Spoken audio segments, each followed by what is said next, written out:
Welcome to CS206. This is the design thinking module. We will basically review what was in the IDP class. Here are the contents. You've got to start with the customer experience and work backwards to the technology. You can't start with the technology and try to figure out where you're going to try to sell it. Where can we take the customer? Not starting with, let's sit down with the engineers and figure out what awesome technology we have, and then how are we going to market that. So we're going to begin with Steve Jobs, of course, and he's going to talk about we're starting with the customer and not with the awesome technology that you have. So as discussed last week, product management has three pillars: customer, business, and technology. We're going to focus on the customer in this slide. We begin with the product requirements engineering. In the products requirement engineering, we come out with the document, product requirements document. And this is a common document that's done in a lot of development process. So in this document, we gathered the evidence that we have collected from gathering requirements or eliciting requirements from all the stakeholders. And the stakeholders does not just involve the users or the customers, it also involves the developers, the deployment, the operations, the management, the marketing, sales, and also the different investors as well. Here we need to identify the evidence that we collected, whether using an empathy map or interviews or immersions and other technique to gather the needs. And from there, we also have to validate some of these needs. Sometimes we ask surveys, questions, and so on in order, or we do observation. Now, how detailed is this PRD? It depends on the company. Some companies contains more than just the analysis part about what needs to be developed. They also analyze a little bit about some of the feasibilities and compare it with existing tools as well. So the main focus here is to align a lot of the stakeholders that are different. So next we're going to talk about whether this process is an art or a science. 90% science. What is the science of understanding product market fit? How do you make it metrics driven more than like gut feel? And it's the hardest part to make scientific is the empathy with the customer. What is that specific thing that we're going to focus on that creates the magic for them, that really taps into a deeply unmet need? The thing is, and the pitfall is, you can do customer research. You can go ask customers. But I tell the product team at Newbank all the time, we are not in the business of taking dictation from our customer. Because if we were, we would just send the engineer instead of us. And with no need for the middleman. We have to listen to the customer, better yet, observe the customer to interpret what their unmet need is and what the hierarchy of those unmet needs are and where the magic is. And then you apply business filters and everything else to see if there's, profit to be had. But that empathy and that intuition for where the real unmet need is something that is very hard to make scientific. So as you can tell from his experience, it is not an easy task. If it is an easy task, all startups and companies will be successful. Unfortunately, sometimes even using the user research in a scientific manner, you may not be able to get the unmet needs, the actual requirements. So there are a little bit of art involved, and we will look at some examples on this. Ask Jamie is a GovTech chatbot. You can find Ask Jamie in various government websites such as CPF, IRAS, HDB. It is based on rule-based and it has a FAQ that allows to answer simple questions like what's the interest rate for special account, the tax rate, what's my tax rate, what's the loan rate right now. So this seems to work in the past, but there are some pushback, and as the age of ChatGPT and LLM comes, GovTech has to shift, and their product manager, Chong, product lead, also have to say they are rolling out Vika, which is based on LLM.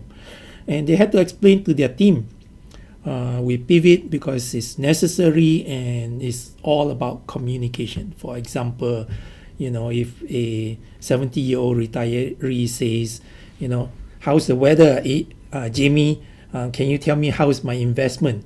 FAQ might find this hard to answer and would not be able to answer, and you come up with a response like, please rephrase your question, versus a more fluent, easier to answer LLM like ChatGPT that says, I'm fine, your investment is currently producing how many percent in returns, and so on and so on. So this is an example of empathy on how a government website, GovTech that is well regarded, can go wrong, and empathy would make them pivot and do something else. We continue with design thinking. So last week we talked about value proposition and product market fit. So in empathy, it is important to understand this. You need to identify the customer, determine the target audience that you are addressing. So this is your persona, and you need to understand their needs by empathizing and observing them. And then you create a value proposition. You look at your value map and you see if there's a match, a fit between your user, that audience that you are targeting, with the value that you are creating from your product. And as you proceed to the next step, you need to make sure that your product is viable in the market, that it can grow, and your minimal viable product fits the markets in the customer, for the customer. And this is sustainable and is generating profit so that you can continue to grow. So let's review the design thinking process by Stanford D School. It has 5 steps: empathy, define, ideate, prototype, and test. So empathy and define is similar to our empathizing phase, and then the idea and prototype is just prototype phase, and then the test is evaluate phase. So we will do the whole iteration twice in this class. Let's do a review of design thinking. In our first class, we talk about the iteration, where you do empathy, prototype, and evaluate. In design thinking, there is 5 steps. So the empathy is both empathize and define. The prototype will be you ideate first, then you prototype, and then you test. That will be evaluation. So in empathy, it is a human-centered design. The focus is on users, the customers. And we use 3 methods: passive observation, interactive engagement using interviews, opening questions and all that, and immersion, being the user and experiencing what the user experienced. And there are a few techniques for this. You can either use apprentice method or use lead users. Then you define, you collect all the data that you have, the findings from the empathy, and you look for insights, patterns that can help you produce your personas and scenarios and how it focuses on solving the goal. More on analysis. In software design, we call this system requirements gathering analysis first before you even do the design. And once you get enough insights, for example, if you look at urban planning, people like sitting space, eating space, so you design more common space with those kinds of features. Similar with the software, so you look for the types of user interface, the kind of laws that helps you figure out closer things should be related, things should be closer together, and so on. And from all these insights, you look for a direction, a vision, a point of view. And this point of view is important because at the end, it helps you focus so that you don't go around in different types of tangents on your insights. Then you brainstorm. This is the design stage of your system analysis and design.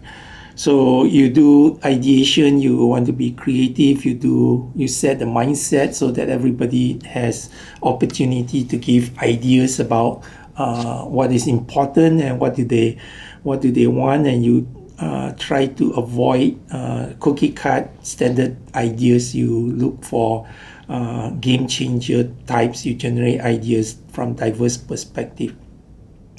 Then you prototype. You do quick early prototypes in what we call the low fidelity type prototype. So you fail quickly, you fail often so that you can learn more, you get a sweet spot, and you build on top of that, and you go back again, maybe you ideate again, and then you prototype again. And then lastly, you test. This is part of empathy as well, because you want to get the user reaction and you gain more insights. There are different types of testing, and we'll cover that next. So in the test, you learn from the users and you refine your design, and you continue from there. And you can use inspection, which is a low-hanging fruit. You get experts to come and do the test. There are several advantages of using experts. When we say expert, we mean in the UI domain, in the user experience domain. So these experts understand that you are testing user interface, a IT interface, a app or a website or whatever. And they can help you get feedback quickly. They use the human computer theory, where they pretend to be the user and they try to ask 4 questions in cognitive walkthrough, or they use heuristics that have been covered in many well-known UX experts like Jacob Nelson on his 10 heuristics. However, there is a drawback in inspection, and the inspection drawback is you are not testing with real users. So you can either go to the field itself and test with real user, but also you have this drawback of not controlling the environment. So you go to the lab, you bring them to the lab and you do the test there. It's more precise there, but then it's kind of expensive. It takes up more time, and you need to set up the environment and to get more precision testing. So you can also do surveys if you are further into your design and you want to fine-tune your design. You can specifically ask certain questions. There are different kinds of surveys questions you can ask, and it can be quick. You can even ask them to pretend and see answer certain questions based on that, or you can ask them to test your system and then ask some survey questions based on that. And we will do that in iteration 2. And that is the summary of the design thinking. So you can iterate from all 5 steps all over again, empathize again, and then redefine idea and all that. Or if you've done enough empathy, you can actually go ideate and prototype again, or just test and prototype, or prototype and ideate. So there are different types of iteration you can do. It's not necessarily all through 5 steps all over again. Let's continue by focusing on empathy and define. We will start with 3 examples. John Kerry talks about giving respect to the people you design by understanding them from their perspective. Then we look at 2 products. One is Airbnb, the other is Facebook. So you need to understand what people tell you, and you need to dissect that, because not everything they tell you is what they need in Airbnb's case. And the second is you need to balance between security and growth. So let's listen. So you should always listen to customers. The question is basically, what should you be listening for? And what you don't want to be listening for is, what are they like telling you to build? What you want to be listening to is, what pain points do they have that you can then think about how to solve most creatively. One of the most common requests that Airbnb gets is, and this has come from like day one, is like, I wish I could just sort my listing search results by price. Just like, show me the cheapest one because I want to book that. So many teams have tried to build that. And every time they launch, it's always a huge hit on conversion and bookings, because people see listings that are not going to accept them, that are just like low acceptance rate, or that are just terrible. And so they just like move on. They're like, I don't really want to book an Airbnb anymore. And so it turns out sorting by price is actually hurting your chance of booking a place and having a good time. And so the thing you want to focus on is just like, what are they looking for? Basically, they just want to find a place that's awesome, that they're going to have a good time at. And turns out a lot of that is smart search ranking. Companies almost never think about this, but login. Like login is really important for growth. Most companies put login teams inside of security. So the login team lives inside security team. And what is the security team responsible for? What is their metric? They're responsible for stopping bad guys. Yeah. So are they obsessed with making all the marginal users who are struggling to log into your product, making sure they can get in? Heck no, they're not doing that at all. And it took us a long time, honestly, Facebook, to really figure out that we needed to have an explicit login team inside growth. But when we did, it was fantastically impactful. Here's a classic one. You go to do your password and you're like, I can't remember my password. So then you go to password reset. And we've all done this before. You type in and it's like, okay, cool. I go to my email, I get the link, and then they're like, okay, you have to create a new password. And you're like, okay. And then you type it in. And what does the damn thing say? It says, you cannot use your existing password again. Right? And you're just like, are you effing kidding me? Just let them log in at that, they're not actually trying to reset their password. They're trying to just get in. So review these videos and understand empathy is not an easy task. Sometimes they tell you things, but you need to read between the lines. For example, go check Airbnb. You cannot sort by price because that may be what they want, but that's not the intent of Airbnb. It's an experience thing. One of the toughest thing about empathy is figuring out who to get empathy from.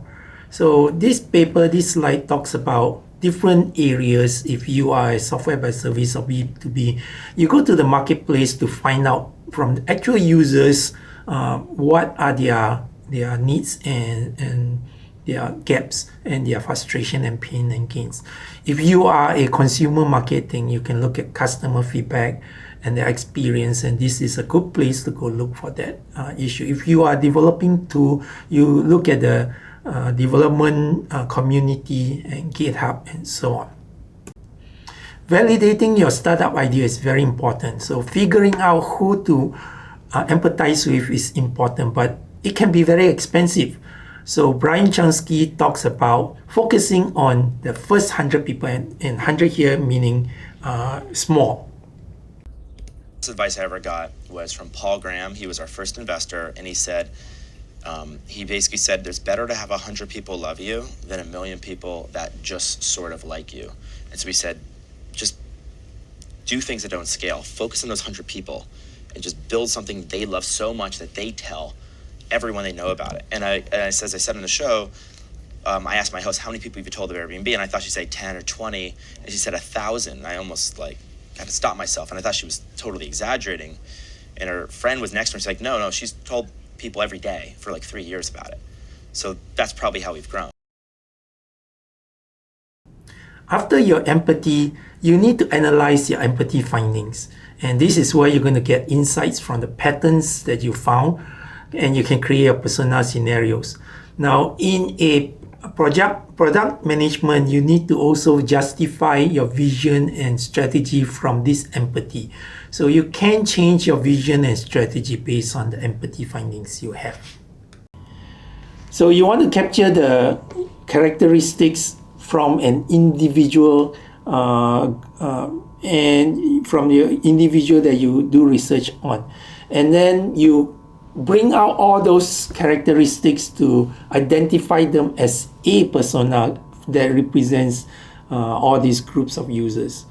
Then you need to give them a name. You want to bring them to life, because you can't just say this is the group of people. We need to be relatable to them.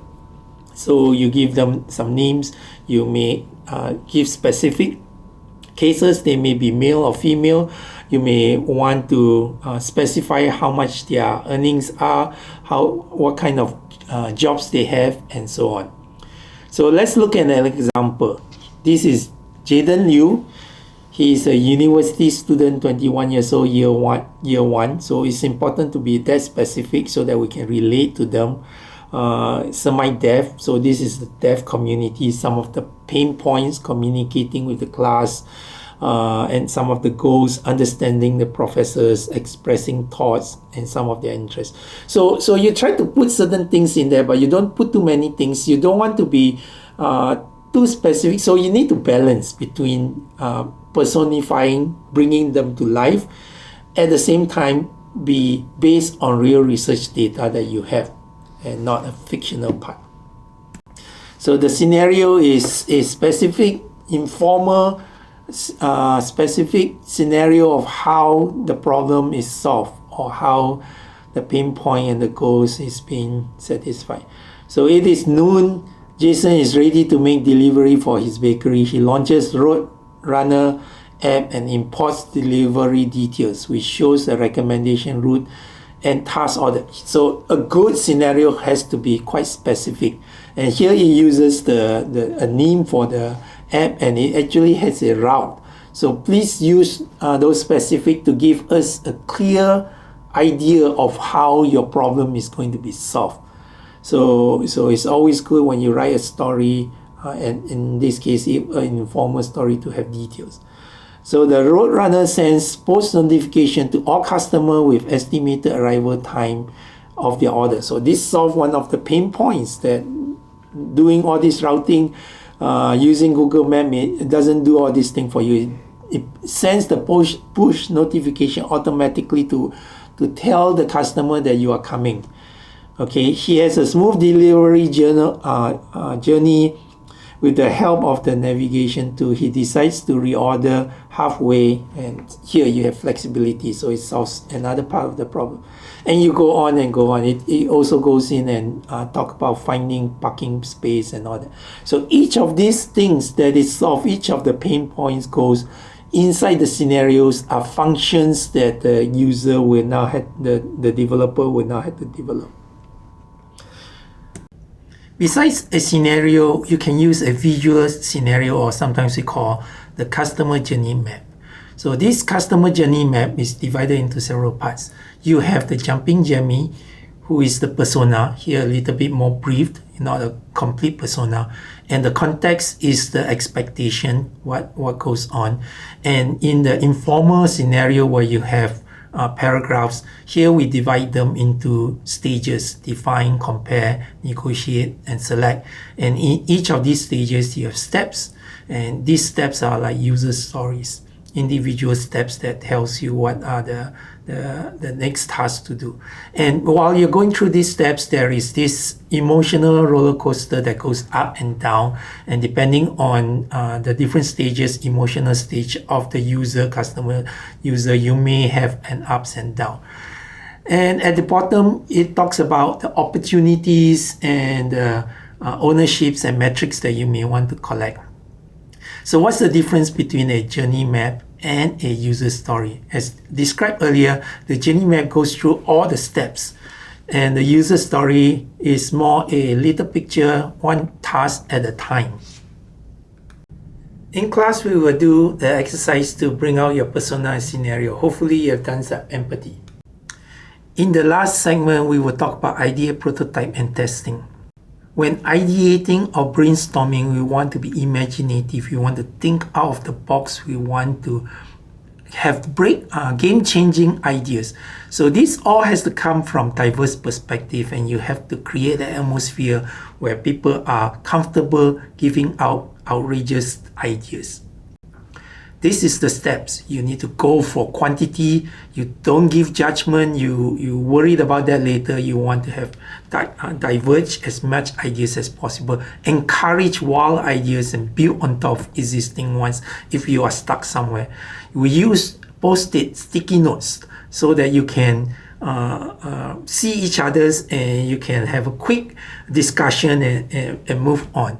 And try not to reduce somebody's idea, because if they do, you will use this bell. Okay? The objective here is to have ideas that can differentiate your projects, your product. You don't want to have the same thing over again. You waste time that way. Yes, operations is important, execution is important, and you can build on a product from there. But when you're brainstorming, try to differentiate your product. So here are some ideas on how to differentiate your product. Everyone in the entrepreneurship or start a business, they're making these classical mistakes, and this is why they don't get clients. So it's either they focus on the product or they're going to focus on the price, and they want to be the cheapest on the market, and that is absolutely not a long-term strategy. So basically you have three ways of differentiation. You can have an amazing product, but someone else can also have exactly the same. You can be the cheapest, but it's definitely not a strategy. So what do? The only way for you to have an amazing product, a good pricing, is to be different by something else. Marketing, communication, branding. The brand is the reason why you have people making a queue for hours for a new iPhone, waiting for months for a new crazy ugly car. So this is all about the message from the brand, and this is something we have to focus a lot on, more than the product itself, than the pricing itself. That doesn't matter that much when you have a good brand. Next, we're going to prototype. You want to do quick, low fidelity prototype early, and then you improve on it, and you later add on more high fidelity prototype. There are three goals in prototype. You can go for form, which is the look and feel. You can go for function, which is the implementation of the product. Or you can go for experience, which is the role of the product. So how do I explain this? Most people are more familiar with the difference between form and function. When you design an architect of a building or a product or a chair, you look at form and function. So let's look at an example here. To compare form and function, we look at a TV show about furniture competition and discuss the difference between form and function. It'll give you a clear idea of what it is. Let's listen. Form generally dictates the overall aesthetic of the chair. Function obviously dictates its intended purpose. Yeah, it's definitely solid. Definitely has some elements of being comfortable. Being able to combine both form and function into a beautiful piece of furniture is what I do. Form would be how a piece of furniture fits into a room, what are its proportions or its materials or just the style of a piece. Form is more important to me. That's why I know that I'm going to be the best designer in this competition. Stylistically beautiful. It's got a great presence to it, which I think is fantastic. The way I was brought up in woodworking is it's all about function. You can have beautiful form, but it needs to function because that's the point of furniture. Function is building piece that is made to be useful. The form comes afterwards. What I build is going to be around for centuries, so it's important to me that I build that way. If an object is strictly aesthetic, it's simply art. If it's comfortable but unattractive, it's utilitarian. Successful designers are able to join both form and function together to create a piece that's both aesthetically pleasing to the client as well as highly functional. So it is important to have both form and function. If in a designing of a software, you ask a software developer, they will tell you prototyping is building the function, implementing a sample algorithm or model in your AI search or your LLM. If you ask a user experience GUI designer, they'll tell you the form is the most important part. If you don't see how something is being used or people can't figure out how it's being used, there's no point in having the implementation. So there are two schools of thoughts here. The idea of the video is to show you that both are important. Some may put one above the other, but in this class, we are talking more on the user experience part, so the form comes before the function. But in reality, both are important, okay? The third goal in prototype is experience prototype. So here we will show you a Virgin Hyperloop that's not built yet, but it gives you an experience idea of what role it will play in your life.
So isn't it interesting they superimpose this thing that haven't been built yet into, San Francisco, LA area, the Virgin Hyperloop that goes between San Francisco and LA. Doesn't it remind you if you are in the market for a condo or HDB and how the commercial versions of it tells you how your life would change if you buy one of those condos? And that's what an experience prototype is. The role, the expansion, you playing into how this product would change or improve or solve your problem or be a solution in your life.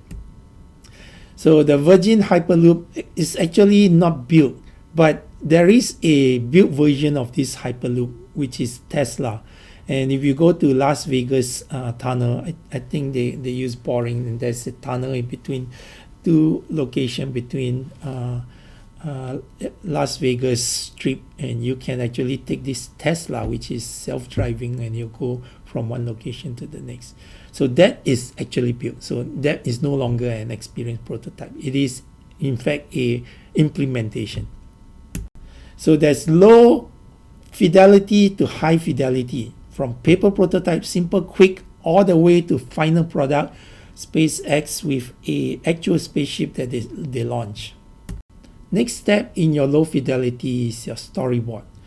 And your storyboard can be a simple post-it of what goes on next and next and next, or it can be a more complicated screenshots with your hand-drawn version, a pop-up version of your mobile device.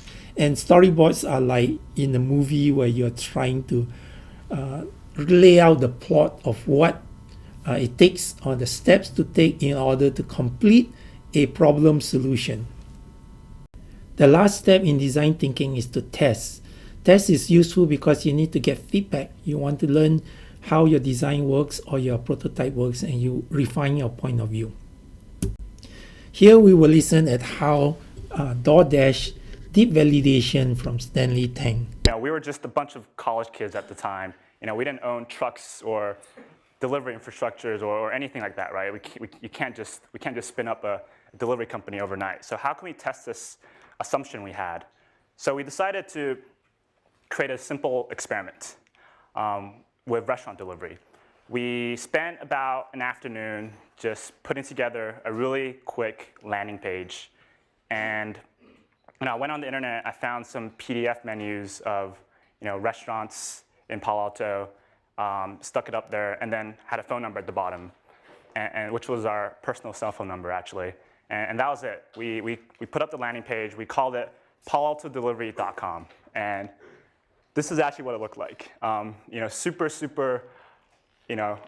simple, ugly. Like, honestly, we weren't really expecting anything. We just launched it. And all we wanted to see was, would we get phone calls from this? And if we got enough phone calls, then maybe this delivery idea was something worth pursuing. So we put it up there. We weren't really expecting anything, and we're driving back home, and all of a sudden we got a phone call. Someone called. They wanted to order Thai food, and we're like, oh wow, this is a real order. We have to do something about it, right? So I hope in your project you will be adventurous enough to do something like this. Who knows? You may be another DoorDash. Their valuation is probably in the millions, billions right now. Hopefully in class we will get ideation so that you can complete your proposal for week 3. At the beginning of this slide, we played Steve Jobs talking about listening to your customer and not the technology. And now we're going to kick in and give you a harder reality of.